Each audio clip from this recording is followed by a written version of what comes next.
Hi there. Before we jump into today's episode, I wanted to make a quick plug for our upcoming peer-to-peer professional forum conference in Philadelphia, February 21st through the 23rd. If you have been enjoying this podcast, you won't want to miss out. This conference is your opportunity to be a part of conversations just like the one you're about to hear with your peers, tackling the topics that most impact your work and your organization. The conference includes interactive workshops and breakouts, inspiring keynote speakers, and networking opportunities to help you build a professional community that can sustain you year-round. For all the details, head on over to our website at peer-to-peerforum.com. And as a special incentive for our podcast listeners, you can use the code SOAPBOX, all one word, during registration for an extra $50 off between now and January 31st. See you in Philly.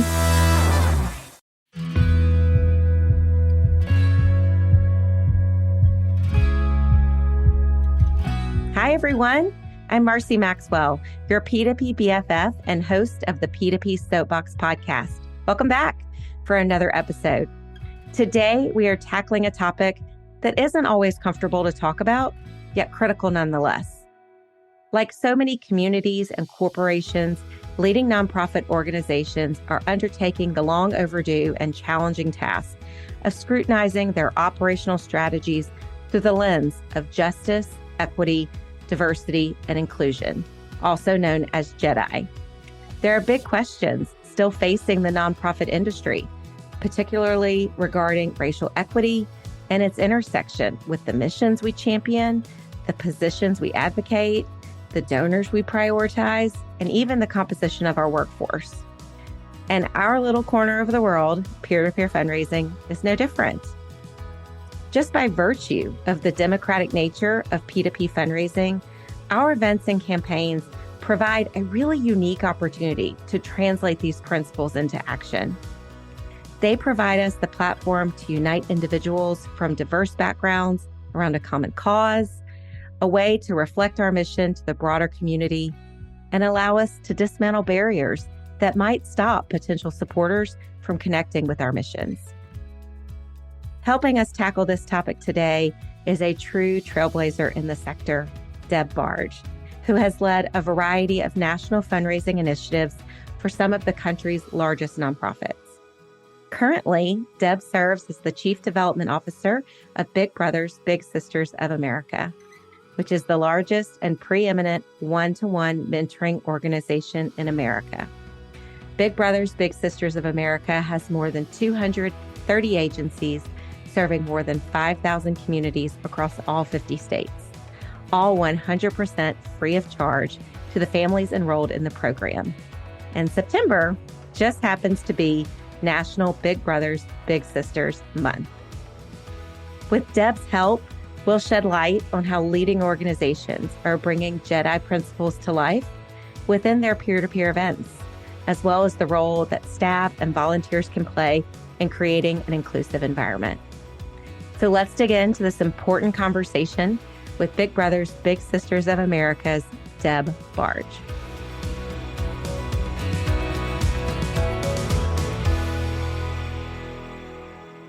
Hey, Deb, welcome to the P2P Soap Box podcast. Hello, Marcie. Thanks so much for inviting me in. I can't wait to talk to you today. We are so excited to have you join us. I know you and I have gotten to know each other through the years, through the conference circuit, and we were so happy to have you join us at our conference in 2022, which feels like a long time ago, but really wasn't. And excited to really hear what you have to say about the world of JEDI and how that interacts with peer-to-peer. So before we jump into the topic, though, I just would love to hear a little bit about your personal journey, your professional journey that led you to this amazing role as Chief Development Officer of Big Brothers Big Sisters of America. Thank you so much, Marcie. And yes, you and I have had a long journey in this world. I have been in development on our side in the fundraising and philanthropy space for over 20 years. Folks may not realize I started the other way. I started on the corporate side. So I had this beautiful opportunity to start an Allstate insurance company. I had a lot of responsibilities, internal and external comms, corporate relations, all of that. But at the time, in the very early 90s, that included giving and foundation giving.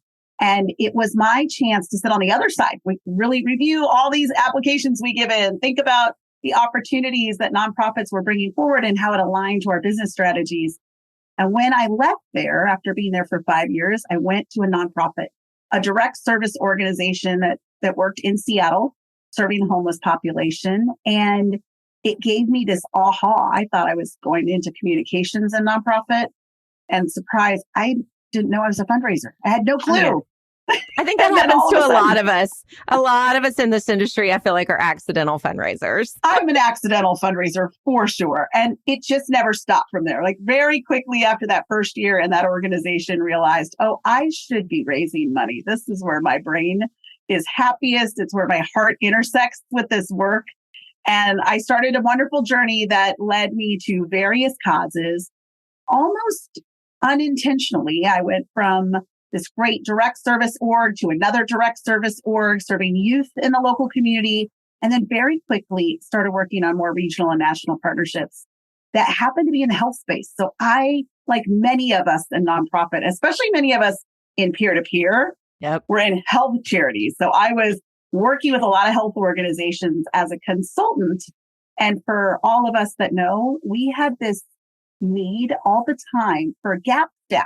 Folks, when my ED is transitioning on maternity leave or expanding, et cetera, that I was a traveling ED for hire for folks like JEDI or F for years. I was doing trainings and engagement for Marcie Dimes across all of their events for years, about 10 years. And then finally, it realized you could be on the outside for oh so long. If you really want to help build systemic change in an organization, you need to move in the house. And I moved into Marcie Dimes. And at the time, they were, top 10 peer-to-peer program. They're a little bit of the granddaddy in the walk space. Yep. And I had the opportunity to work on that team and lead eventually the entire field, which included all of peer-to-peer and all of our galas and events and everything else under the sun, as well as our localization. So it just became this journey that clearly was where I was meant to go. From there, I went to another large health organization doing very similar work, leading the field and events for the Muscular Dystrophy Association. So for all of us that envy the Stand Up to Cancer moment, thank you to the MDA Telethon for starting that movement. Yep. I feel like I got to go play in the ponds of really large legacy leaders in our work. And then the pandemic hit. And for a lot of us in those event spaces, we hurt. It was really hard. What do we do now that our events are canceled? How do we move forward when a good 70% plus of our income was coming from these moments that we were gathering in person and they weren't happening? And I am a woman of color. I am a person who is half Mexican and half Pacific Islander. My mom came here as an exchange student when I was a kid. And as the pandemic continued and the social justice movements were rising, I was sitting alone at a table and not seeing myself reflected in the table I was at. And I wanted to go work in a cause that I could feel more included myself and more direct service. So I needed to rewind all the way back to the beginning of my career where I was direct service, like right there supporting causes today. And it was time for me to move out of the research-based organizations, the deposits of the future, and move into the deposits of today. And I started looking for a cause. And I stumbled upon Big Brothers Big Sisters opportunity. And I met our CEO, Artis Stevens, who started just 6 months before I joined the organization. And his vision for youth empowerment, his vision for the importance of mentorship, it sparked my heart. Like, that's the kind of place I want to go next. And so serendipitously, we met, we connected. It felt like the right fit. And I've been here now 2.5 years. I love hearing that journey. I think it's always so interesting because again, and I joke when I call us accidental fundraisers because this is a real job and people do study to be in this career, but I don't think it's a career you ever realize exists until you kind of get later on into life and you're like, I could do that professionally. I could raise money to do good in this world as my career. And so I love hearing kind of how you got where you are. And I think finding different missions that, light up different parts of you and kind of where you are right now. I feel like getting to know you seems like such a perfect fit for where you are. So as I mentioned, you were the rock star presenter at our conference in 2022, which was one of the reasons we wanted to bring you back for this podcast. And it was really on the topic of JEDI and peer-to-peer. And I know I'm just going to have to make the joke. We are not talking about Star Wars, much to my niece and nephew's chagrin. But so let's start with just a level set on the acronym JEDI, how you define it at Big Brothers Big Sisters, and really why does that matter to peer-to-peer? Well, first of all, know that we talk in Star Wars all the time, not just in my house, but out loud at work. How do you not with the word Jedi? It's kind of fun. How do you not? That said, the joy of Jedi in that same vein is we do all have that special force inside of us, right? And that's the part we'll lean on.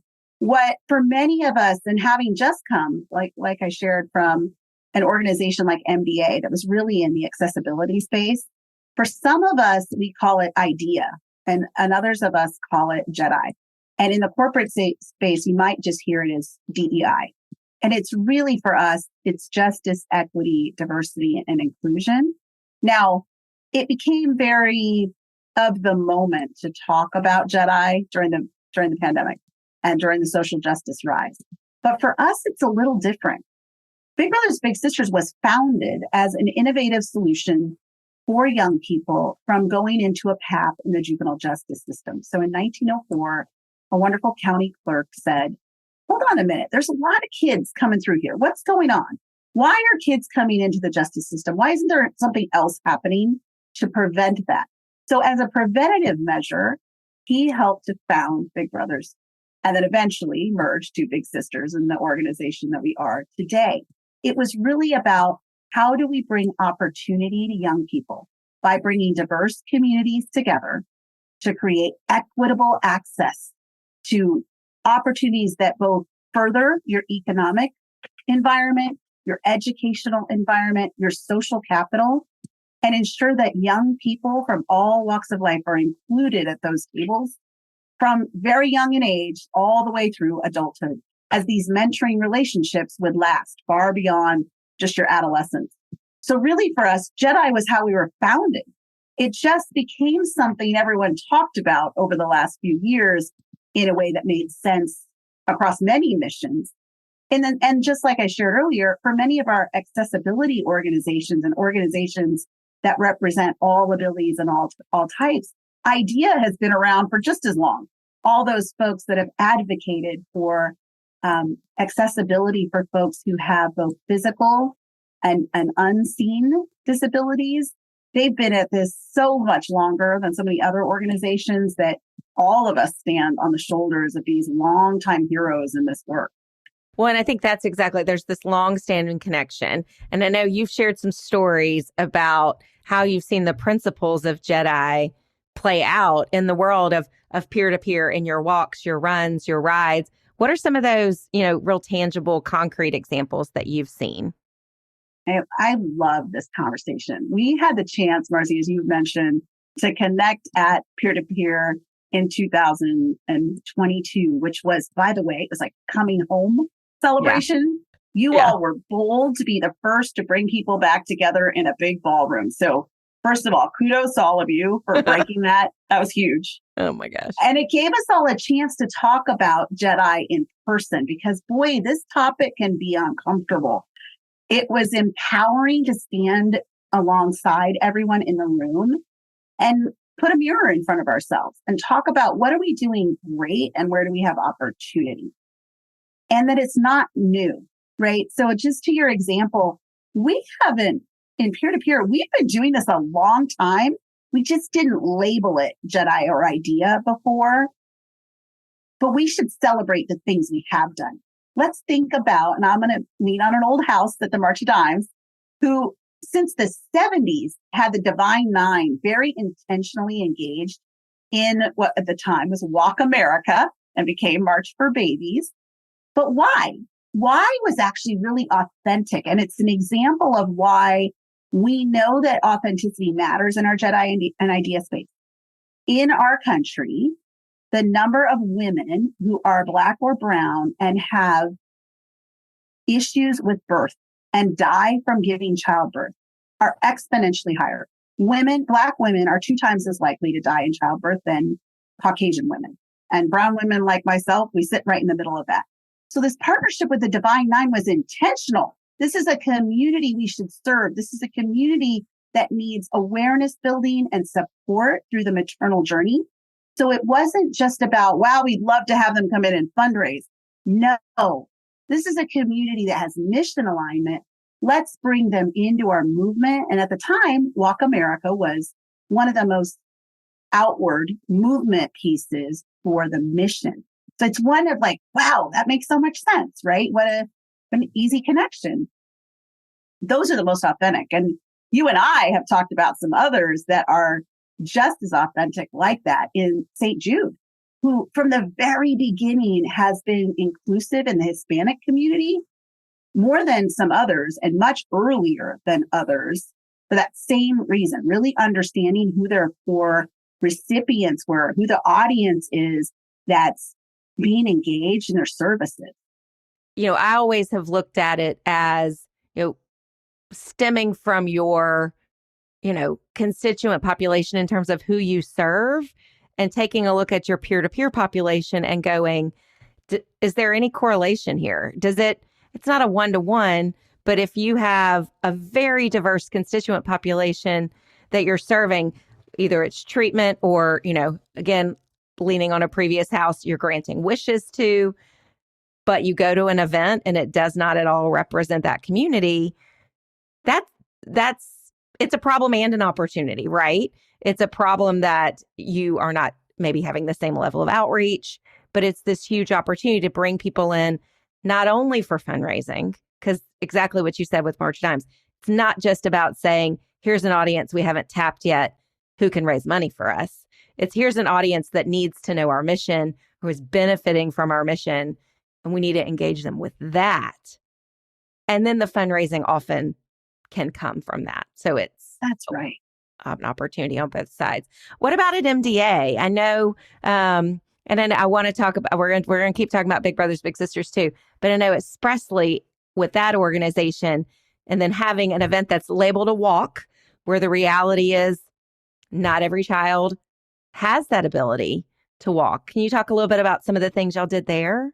I love that. That's one of my favorite pieces about being at MBA is my own awareness building and understanding of this community and celebrating the American with Disabilities Act from the 90s and realizing, wow, the nothing about us without us is really critical. And in a community like MBA, even more so, it's lived out loud. So imagine you do have a walk, but guess what? Every walk is wheel accessible so that you can use your chair alongside your mobile family. You can be in this with us. That to your point you just made, Marcie, it's about bringing the community in. Think about your partners and other walkers and supporters that are coming to be alongside the community in those moments. That's the celebration and the magic. And at MDA, it's all the things that they do naturally because of who they serve that so many of us can learn from. Do we have a wheelchair ramp to the stage? Do we think about the microphone position so that the person in their chair, right, is presented well? Do we understand you don't use a wheelchair as an armrest if you're the other person? That's not how you position, though we've all seen these mistakes out loud. It was such a beautiful moment that the playbook, so many of us have a playbook in peer-to-peer. The playbook included all these things. When you choose your route, when you choose your staging, when you think about your speakers, when you're coaching your MC, who might just be that great local TV talent, they don't know some of these protocols or considerations for your audience. Right. And I feel like MBA helped me to learn, but certainly has helped start a movement because of who they are and their time in this space for other ability organizations to say, oh, we see that. In fact, we're going to take that and we're going to go to the next level and the next level. That's why idea is so important in that accessibility space. And I would even call out our friends at Autism Speaks. I have an That's autistic child. exactly what I was about to say, Deb. Great minds. It's personal for me. My child, I felt I couldn't take them a lot of places until I figured out that for them, sensory was a trigger. And once I figured that out, we could go do different things. Once I figured out that I could muffle with headphones the noise, but look what Autism Speaks did in their walks. The cowbell ringing at the start and stop line that we're used to in a normal peer-to-peer, we don't do that at an Autism Speaks walk. We're conscious of who we're serving, who we want to feel included and welcomed. And so we convert it. We do the silent clap. We have visual stimulation of balloons or other things, but we don't keep our audience that we're serving out. We bring them in and we change the environment to welcome them. To me, they're a great leader in this work. And I think it's exactly the example I was thinking of. And I think what's so important is it's not just doing those things, but it's explaining why you're doing those things. Because then I think the people who maybe it's their first time coming to, an MDA event or Autism Speaks event to say, this is why we have made this is why our walk is different. This is why our peer-to-peer program is different. This is why we're reaching out to a group like Divine Nine and explaining. And then they go, they understand the intentionality of it, that I think just then endears people to these causes even more because it helps them to understand your mission even more. That's 100% right, Marcie. I think you're spot on. And that ripple goes further than the communities we serve. It touches those corporate partners and sponsors we all rely on. They see the authenticity. They see the mission alignment. In some ways, we're teaching them how to live out loud their DEI and idea strategies.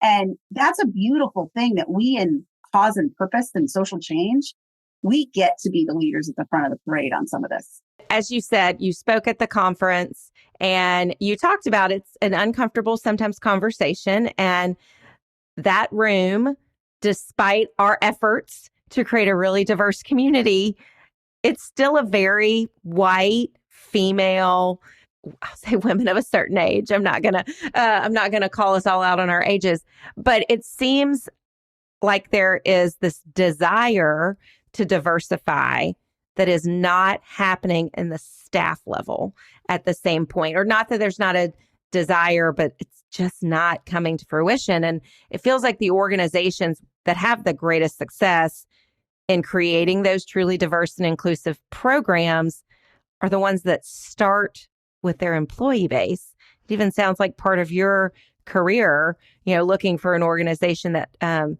where you felt comfortable as a woman of color. So can you talk a little bit about what you've done as a leader in some of your organizations to try and tackle this? Marcie, that's such a good flag. And I'm glad you're calling out because this can be uncomfortable. This conversation can be hard. It's the look in the mirror. I always relate things to stories we can all understand. Like all of us feel sometimes like, that I need to lose 5 pounds. I need whatever. It's all a journey, right? So I always give everyone that grace of we're all on a journey, but how are we taking that first step in the journey? And I would say I learn from other organizations all the time. One that I think does this so well is Trevor Project. Mm-hmm. They are really thoughtful from the beginning about their hiring practices. And I say that from the stance of they don't even move forward in an interview process until their pipeline of candidates is representative of the community. So if we don't have the right representation, we're not ready to move to interview. We're not ready for step 2. What a commitment to it is. And that's not mission. Easy when you're understaffed.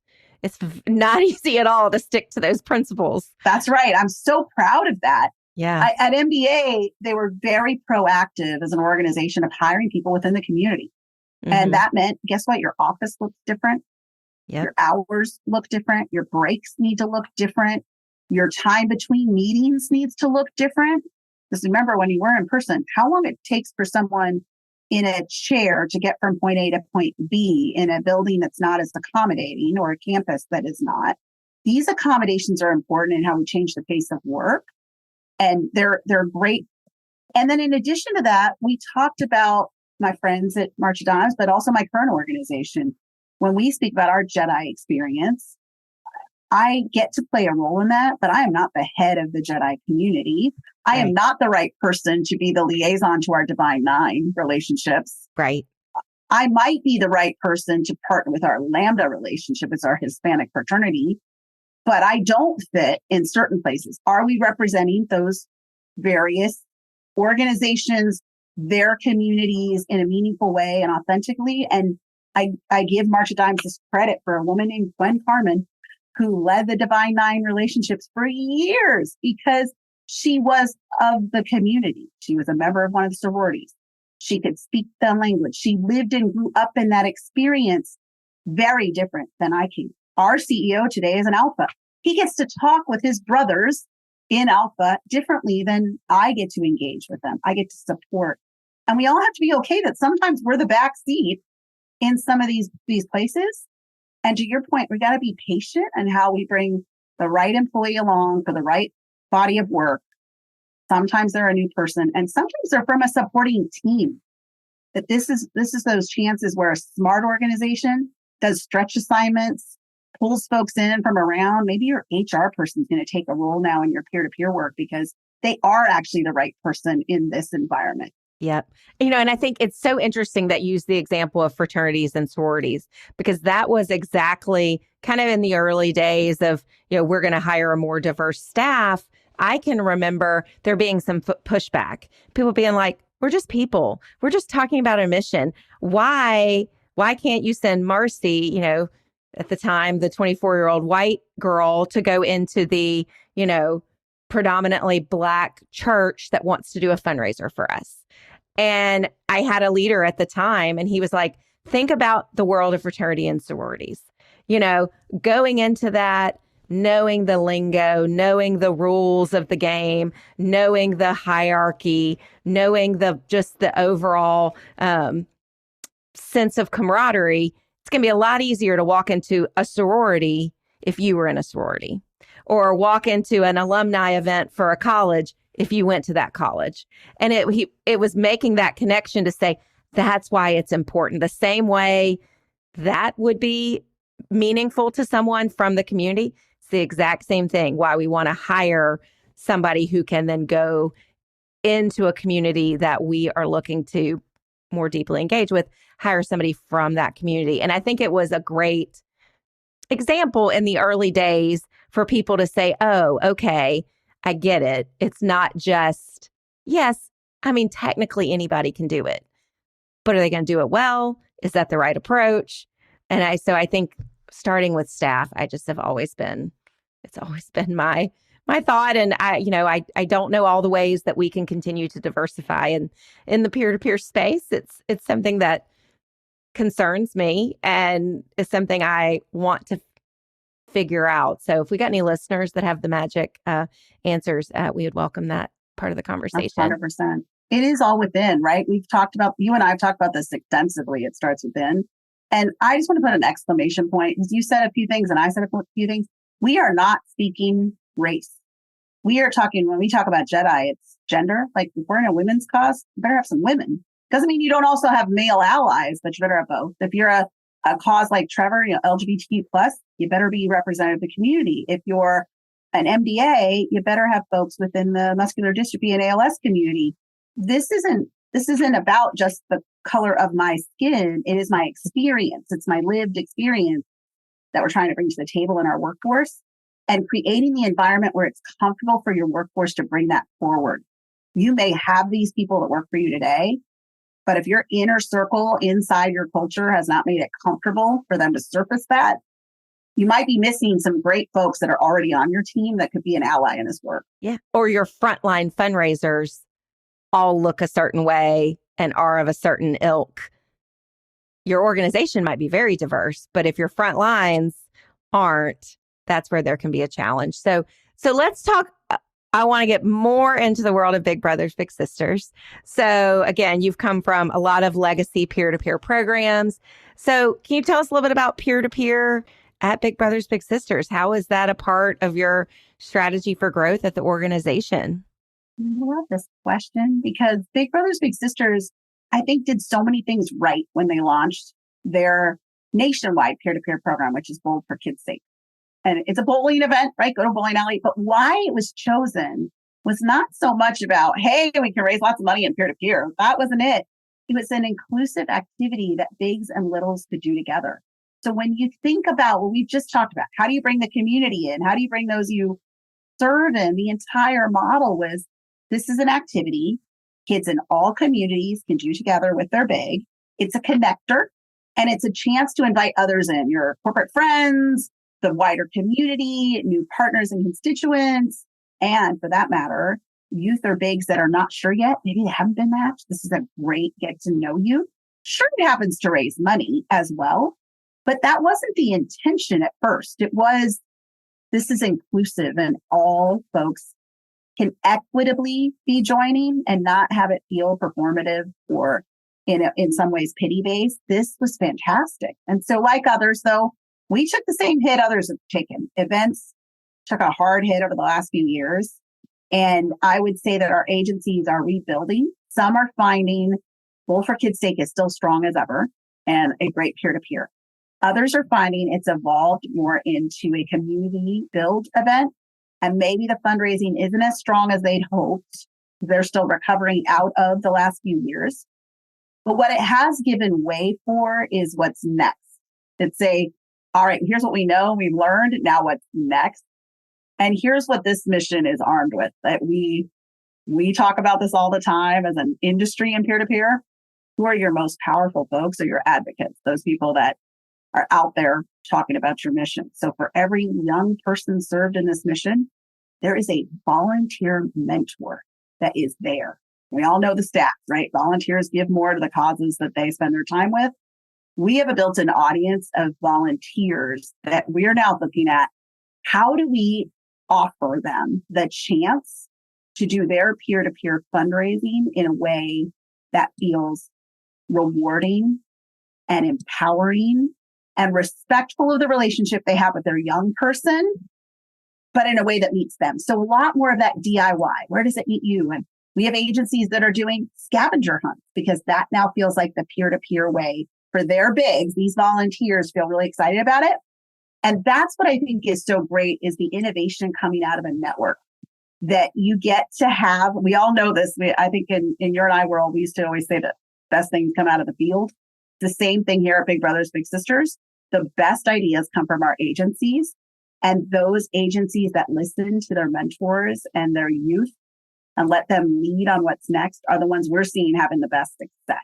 And these next phase of examples that lead into where we believe we're going and really empowering that volunteer community that's currently with us. And then the 20 million alumni of our program that is out there that we want to empower to come back to us is on the next phase of our journey.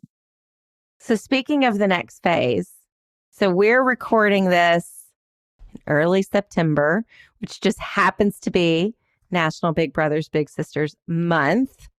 And I know your team has recently announced a new campaign focused on exactly what you just said, re-engaging your alumni in mentoring and fundraising. So what can you tell us hot off the presses? Well, thankfully, we're going to be sharing this as we have just launched this great campaign, because here's a couple things that we know as a mission. There are stats that say volunteerism is going down in certain communities. And we know that our mission is empowered by volunteers, has been for this almost 120 years.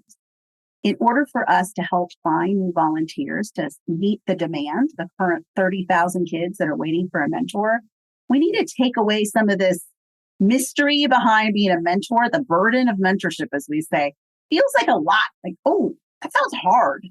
I don't know if I can do that. I don't know if I'm perfect. I'm not a surgeon. I'm not a hero. I don't do everything right. I don't know if I'm the right person to be a mentor. And this campaign is really helping to say, actually, being a mentor is not about being perfect. It's about being persistent. It's a few hours of your time every month, not a lot. It's instead of going to get your coffee in the morning alone, bring along a buddy. Instead of going to the park where you like to go rollerblade or hang out and do yoga, bring your buddy along. Instead of just going to paint together, Do that with your little. Find those moments where you're connecting a young person in, because those little moments are really where the big impact happens. It's that little conversation. If all of us look back in our own lives, think about the person that impacted you. Think about the person that I was 14 to 18 years old. Someone said something, someone did something, and that moment sticks with us, even now as adults. It may not stick as hard with the person that gave us that moment, but for us, it was powerful. And it can be the smallest thing. And so our campaign is called It Takes Little to Be Big. Because it takes all the young people. We don't become a big without a young person, but it is those little moments. It is those little actions that really add up to the big impact that we see in our young people. And it's really an opportunity for us to raise awareness. We need more mentors out there. We would love for our alumni to come back. If you were a big before, come back and tell your story of mentorship. Help everyone else see how great and impactful it was for you. If you were a little, are you ready to mentor someone else? Maybe you can come and now share your wisdom and your knowledge. If you are a person that's been a volunteer somewhere, if you're on a board, if you're ready to share your wisdom, if you want to give back in a meaningful way and you want to feel that direct support, this is a place that you can do that. Whether it's go to school once every other week and eat school lunch pizza with your young person. I got a little nostalgia for that. I'll eat that square pizza. Square pizza. And or maybe you're a company and you want to help young people come into your workplace and learn what it's like to have a career and be in a boardroom and have that experience. Mentorship happens in all different forms. And we know that we need to widen the circle of folks that want to be mentors. So we're ecstatic about bringing this to life, thanks to our in-kind partners, our board, our media friends all around, and our network. Our network is the key. If our agencies are equipped, and they are, to welcome all these folks in, if we help bring in this new audience, they get to serve more kids. And serving more kids is what every single one of them say we need. Every single community. The profile of a young person in our program is changing. The mental health crisis has called for kids need mentors. The challenges of kids coming out of COVID and still recovering. The number of kids that stay in our program to age 25 and need support beyond high school. Our agencies will tell you we need more mentors. We need more support. And the campaign is an opportunity to tell everyone out loud, we're here. Many of you might not know, we're here. There is a way you can play a role, because every little thing you do can make a really big impact. So we hope you see us. We hope you hear us in podcasts and on the radio. And we hope you will scan that QR code and come in and tell your mentorship story. Who said that little thing for you? Who made a difference in your life? Because none of us, not you, me, anyone listening, is sitting where we are alone. Someone mentored us at some point in our lives. Absolutely. So I love this. My wheels are turning, because as we've been talking, I'm like, I don't know if I could be a mentor. I don't know if I've got the right. I mean, again, everything you just said was going through in my head. But I love it. And I am personal story. I'm I'm the favorite aunt, right, of my nieces and nephews. Sorry to my sisters. But I often think about, like, there are a lot of kids out there that don't have an Aunt Marcie in their life, right? And so, because I am all up in their business. And I think while I'm grateful to give that to them, sometimes I think about what else could I be doing to help a child that again, doesn't have an Aunt Marcie in their life. So I love hearing about this. So I know people are probably just as inspired as I am. So give me some specifics.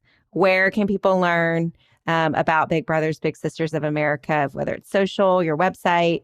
Would love for you to tell them where to go.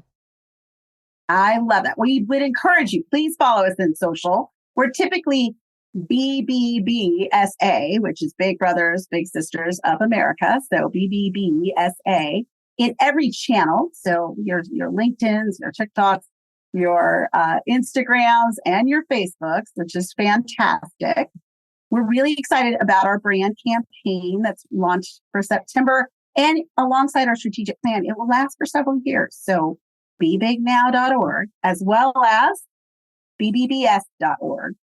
And when you want to be a big, any of those .orgs, any of those channels, you're interested in volunteering, you can click on all of them. And there is a button to say volunteer now or become a big now. We try to make it really easy that you can find us everywhere. You can get involved anywhere. We want to welcome you in one of our many, many, many agencies across this nation within the community of mentorship. So please join us anywhere, be big now, and join us in sharing your mentorship journey. I love it. Deb, thank you so much for taking us along your professional journey and everything you've learned along the way. We really appreciate it. Marcie, thank you. I thank you all at the forum and the team, because what you do is help my hunger as a continuous learner. So thanks for letting these conversations happen with everyone else. I love listening. I love learning. And I appreciate all that you are leading and all our peers out there, because this work in fundraising is hard, but we do it, all of us, because we want to make a big impact in the world and know that everything you do is making that change. You're too kind.